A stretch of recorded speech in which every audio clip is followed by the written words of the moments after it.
faisant le foot, on peut s'épanouir et être aussi autonome.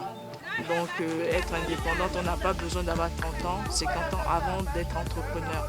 On peut être élève et être entrepreneur aussi. Donc c'est ça surtout l'objectif de notre projet à travers le foot. Et ces filles qu'on va sélectionner seront nos ambassadrices auprès des autres copines des clubs.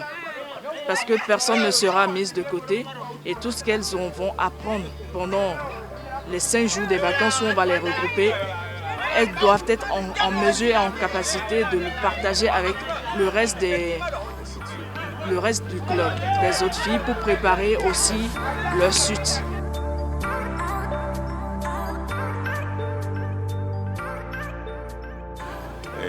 Bon, c'est vrai que pour notre effectif, vous aurez l'occasion de voir.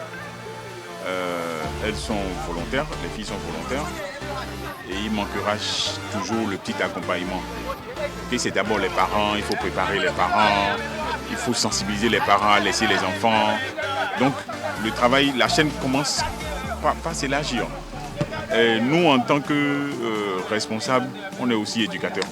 Donc on aura à jouer notre partition. Mais tenez-vous tranquille, vous avez notre accompagnement à 100%.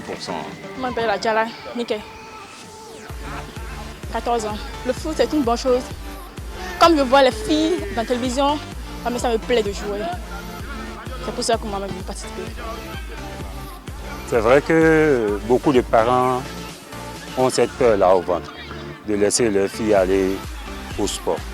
À part le sport en groupe dans les établissements, sortir pour aller jouer dans un club, les parents hésitent vraiment.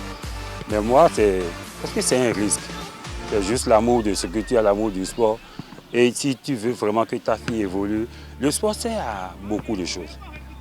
Ça sert dans les études, dans l'environnement, dans l'éducation, et tout. Donc, aux parents qui hésitent encore, je leur demande de juste avoir le courage de laisser leur fille évoluer dans le sport, mais d'avoir le temps de les suivre. De faire une suivi, même si ce n'est pas eux-mêmes proprement, d'envoyer un aîné ou quelqu'un qui puisse la suivre, aller sur le terrain là où elle s'entraîne régulièrement pour voir ce qui se passe. Avoir le niveau du coach si possible, ça va, est-ce que ça évolue, ainsi de suite, quoi. Même dans les études, je demande aux parents de faire des tours de temps en temps dans les établissements pour voir un peu comment ça se passe avec leurs enfants. Tout ce qui se fera en dehors, c'est les filles qui feront tout. Que ce soit les petits bacs qu'on va créer, donc c'est tout un ensemble. Donc c'est les filles, elles doivent apprendre à être autonomes, à savoir créer. Donc je ne laisserai personne de côté. Personne. Mais je ne pourrai appeler les gens individuellement. Je ferai tout si vous venez, si on est 100, on va le faire ensemble. Donc voilà.